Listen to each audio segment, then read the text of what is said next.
Hello అండి, praise the lord అందరికీ. దేవుని శ్రేష్టమైన మరియు ఉన్నతమైన నామంలో మీ అందరికీ శుభాలు తెలియజేస్తా ఉన్నాను. మే 26వ తేదీన 2025 గోదావరి నది ప్రాంతంలో జరిగిన ఒక ఇన్సిడెంట్ గురించి మనందరికీ తెలుసు.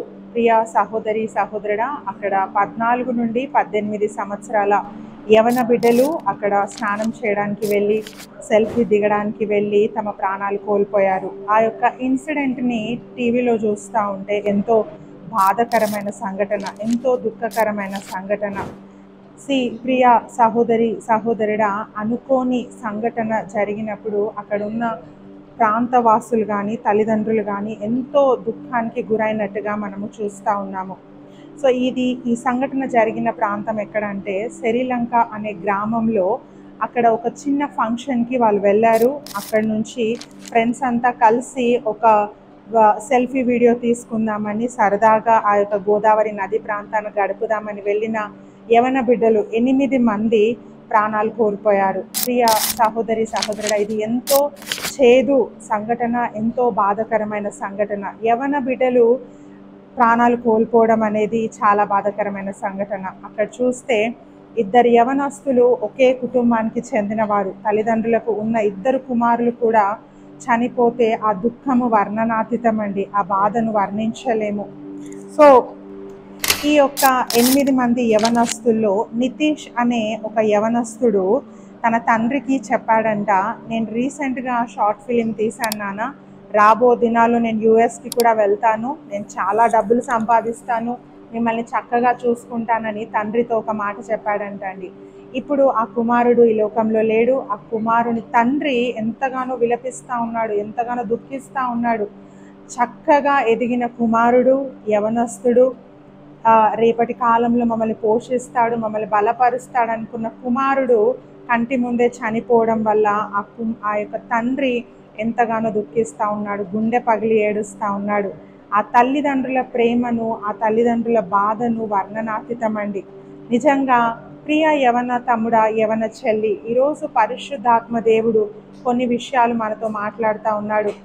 ప్రియ సహోదరి సహోదరుడా, మనం తీసుకుంటున్న నిర్ణయాలు ఎటువంటివి, నువ్వు తీసుకుంటున్న డిసిషన్స్ ఎటువంటివి, ఏ ప్రాంతానికి వెళ్తా ఉన్నావు, ఎక్కడికి వెళ్తా ఉన్నావు, ఏం చేస్తూ ఉన్నావు అనేది ఒక్కసారి నువ్వు ఆలోచిస్తూ ఉన్నావా? అక్కడికి వెళ్తే క్షేమమా కాదా, ఇక్కడికి నేను వెళ్ళొచ్చా, అక్కడికి వెళ్ళొద్దా అని ఒక్కసారి మనము భవిష్యత్తు గురించి ఆలోచన చేస్తూ ఉన్నామా? చాలామంది యవనస్తులు ముందు జరిగేది ఆలోచన చేయరండి.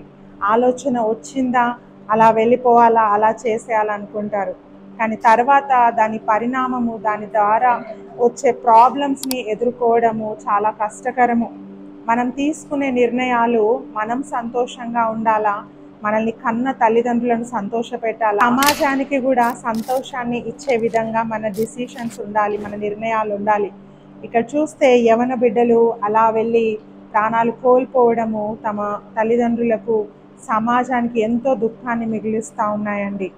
అదేవిధంగా 2014లో కూడా బియాస్ నదిలో హిమాచల్ ప్రదేశ్లో ఇంజనీరింగ్ స్టూడెంట్స్ 24 మంది వెళ్ళి అక్కడ ఏ రిస్ట్రిక్షన్ ప్రాంతంలోకి వెళ్ళకూడదో అక్కడికి వెళ్ళి ఫొటోస్ తీసుకోవడానికి వెళ్ళడం వల్ల వాళ్ళు కూడా 24 మంది ప్రాణాలు కోల్పోయారు 2014వ సంవత్సరంలో. వాళ్ళ తల్లిదండ్రులు ఇప్పటికీ ఆ బాధను మర్చిపోలేని స్థితి, ఇప్పటికీ ఆ దుఃఖాన్ని ఎలా మింగివేయాలో తెలియని స్థితి అండి. సో మనల్ని కన్న తల్లిదండ్రులకు మనం సంతోష పెట్టకపోయినా పర్వాలేదు, కానీ దుఃఖాన్ని మిగిలించకూడదు. ప్రియ యవన తమ్ముడా, యవన చెల్లి, నువ్వు ఎక్కడికి వెళ్తా ఉన్నావో, ఏం చేస్తూ ఉన్నావో చాలా జాగ్రత్త. 10 సార్లు ఆలోచించి ముందడుగు వేయాలని దేవదేవుడు కోరుకుంటా ఉన్నాడు. పరిశుద్ధ గ్రంథంలో సామెతలు 4వ అధ్యాయము 10వ వచనం చదువుకుందాం. నా కుమారుడా, నీవు ఆలకించి నా మాటలు అంగీకరించిన ఎడల నీవు దీర్ఘాయుష్మంతుడవగుదువు.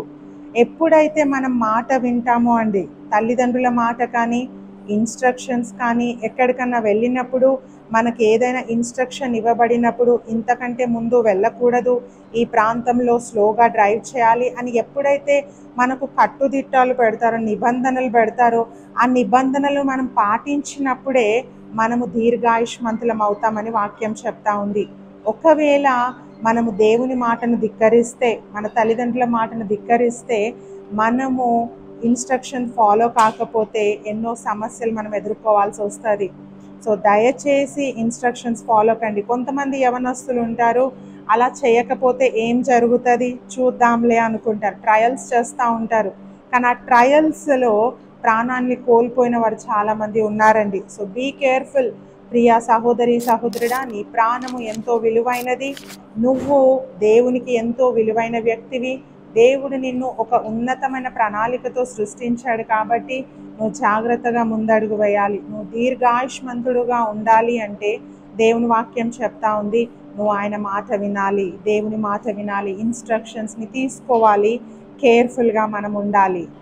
ప్రియ సహోదరి సహోదరుడా, మీరు ఇంట్లో నుండి బయటికి వెళ్ళినప్పుడు మీకు ఎన్నో సరదాలు ఉండొచ్చు, ఎన్నో హ్యాపీనెస్ ఉండొచ్చు, కానీ మీ తల్లిదండ్రులకు మీరే ప్రపంచము. వాళ్ళు మీకోసమే ఎదురు చూస్తూ ఉంటారు. కొన్నిసార్లు పేరెంట్స్ నిద్రపోరు పిల్లలు ఇంటికి వచ్చే వరకు, ఎక్కడున్నారో ఏం చేస్తున్నారో అని ఎంతో ఆలోచన చేస్తూ ఉంటారండి. సో అటువంటి తల్లిదండ్రులకు మనం ఏం బహుమానం ఇస్తూ ఉన్నామో, వాళ్ళు మిమ్మల్ని ఎంతగానో ప్రేమిస్తూ ఉన్నారు. వాళ్ళు ఎప్పుడు కూడా మీకు హానికరమైన విషయాలు చెప్పరు. మనం నాశనం అయిపోవాలని ఏ తల్లిదండ్రులు కూడా చెప్పరండి. మీ క్షేమము కోసము తల్లిదండ్రులు చెప్పినప్పుడు వారి మాటను ఆలకించండి, వాళ్ళ మాటకు లోబడండి.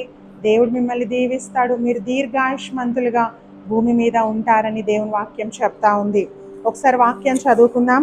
సామెతలు 4:27. నీవు కుడి తట్టుకైనను ఎడమ తట్టుకైనను తిరగకుము, నీ పాదమును కీడుకు దూరముగా తొలగించుకొనుము. హల్లెలూయా.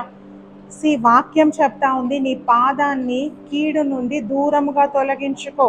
కొన్ని ప్రమాదాలు చెప్పి రావండి, చెప్పకుండా వస్తూ ఉంటాయి, వాటిని మనం ఆపలేము. కానీ కొన్ని ప్రమాదాలు మన యొక్క డిసిషన్స్ వల్ల, మన నిర్ణయాల వల్ల వస్తూ ఉంటాయి, మనం తీసుకునే నిర్ణయాల వల్ల. సో వాక్యం స్పష్టంగా చెప్తా ఉంది, నీ పాదము కీడు నుండి దూరంగా ఉంచు. ఎక్కడైతే కీడు జరుగుతుందని నీకు అనిపిస్తూ ఉందో, ఎక్కడ కీడు పొంచి ఉందని పెద్దవాళ్ళు చెప్తా ఉన్నారో, లేకుంటే ఇన్స్ట్రక్షన్స్ ఇవ్వబడతా ఉన్నాయో, అక్కడ చాలా జాగ్రత్తగా ఉండండి. యవన తమ్ముడా, యవన చెల్లి, చాలామంది బీచెస్కి వెళ్తూ ఉంటారు, చాలామంది సముద్ర తీరానికి వెళ్తూ ఉంటారు, బైక్ స్పీడ్గా డ్రైవ్ చేస్తూ ఉంటారు. ఏదేమైనప్పటికీ మీరు ఇన్స్ట్రక్షన్స్ని ఫాలో కావాలని పరిశుద్ధాత్మ దేవుడు ఈరోజు మనందరితో మాట్లాడుతూ ఉన్నాడు. దయచేసి ఈ మాటలను చెవినుంచండి, దయచేసి వీటి నిమిత్తం ఆలోచించండి. దేవుడు మిమ్మల్ని భవిష్యత్తులో గొప్పగా ఆశీర్వదిస్తారు. మీరు దీర్ఘాయుష్మంతులుగా మారి ఈ భూమిని మీరు నిండించి అనేకులకు దీవెనకరంగా ఆశీర్వాదకరంగా మీరు ఉండబోతా ఉన్నారు. సో దయచేసి ఇన్స్ట్రక్షన్స్ని ఫాలో కండి. ఈ సమయంలో ఆ యొక్క 8 మంది యవనస్తులు ఎవరైతే ప్రాణాలు కోల్పోయారో వారి నిమిత్తము, వారి కుటుంబాల నిమిత్తము చిన్న ప్రార్థన చేసుకుందాము. అందరం ప్రార్థనలో ఏకీభవిద్దాం. మహాపరిశుద్ధుడా, మహోన్నతుడా, నీకు వందనాలు, స్తుతులు, స్తోత్రములు ప్రభా. ఈ సమయంలో ప్రభా మేము ఎంతో చేదు సంఘటన విని ఉన్నాము తండ్రి. ఇదిగో ప్రభా 8 మంది యవనస్తులు తండ్రి, మరి మా యొక్క దేశాన్ని తండ్రి, దేశాన్ని ఉద్ధరించే, దేశాన్ని ముందుకు తీసుకువెళ్ళే ప్రభా మంచి యవన ప్రాయంలో ఉన్న ప్రభా యవన బిడ్డలు ప్రాణాలు కోల్పోయారంటే ఎంతో దుఃఖము, ఎంతో వేదన, తల్లిదండ్రులకు, సమాజానికి, అందరికీ దుఃఖాన్ని మిగిలిస్తూ ఉంది ప్రభా. ఆ కుటుంబాన్ని జ్ఞాపకం చేసుకోనండి. ఆ కుటుంబంలో ఉన్న ప్రతి ఒక్కరిని మీరు ఓదార్చండి. మీరే తండ్రిగా, తల్లిగా, కోట, దుర్గముగా ఉండి వారిని ఓదార్చండి ప్రభా. మనుషుల ఓదార్పు మాటలు బహుశా వారికి ఓదార్పునివ్వలేవు, కానీ నీ మాటలు, నీ ఆదరణ గొప్పది గనుక ప్రభా, నీ గొప్ప ఆదరణ వారికి దయచేయండి. ఆ కుటుంబానికి నెమ్మది దయచేయండి ప్రభా. వారిని బలపరచండి, వారిని ఇంకనూ మీరు దీవించమని వేడుకుంటా ఉన్నాను ప్రభా. తండ్రి, ఇదిగో మా మధ్యలో ఎంతోమంది యవన బిడ్డలు ఉన్నారు ప్రభా. వారు కూడా తొందరపాటు నిర్ణయాల వల్ల జీవితంలో ఎన్నో కీడు, ఎంతో ప్రాబ్లమ్స్ని కొని తెచ్చుకుంటా ఉన్నారయ్యా. అట్టి యవన బిడ్డల నిమిత్తం ప్రార్థిస్తూ ఉన్నాను.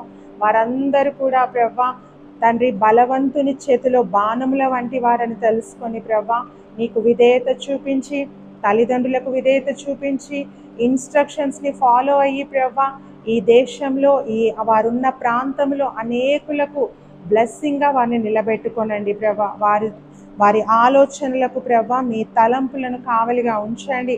అపవాది వారికి వ్యర్థమైన తలంపులు తేకుండా మీరే వారిని కాచి కాపాడమని వేడుకుంటా ఉన్నాను. ముఖ్యంగా తండ్రి, బిడ్డలను కోల్పోయిన తల్లిదండ్రులకు మీరే గొప్ప ఆదరణ దయచేయమని వేడుకుంటూ నీకే సమస్త మహిమ ఘనత ప్రభావాలు చెల్లిస్తూ ఇచ్చిన యొక్క గొప్ప సమయాన్ని బట్టి నీకే వందనాలు చెల్లిస్తూ నజరేయుడైన యేసుక్రీస్తు నామమున ప్రార్థించి వేడుకొని పొందుకొని ఉన్నాం తండ్రి. ఆమేన్. God bless you.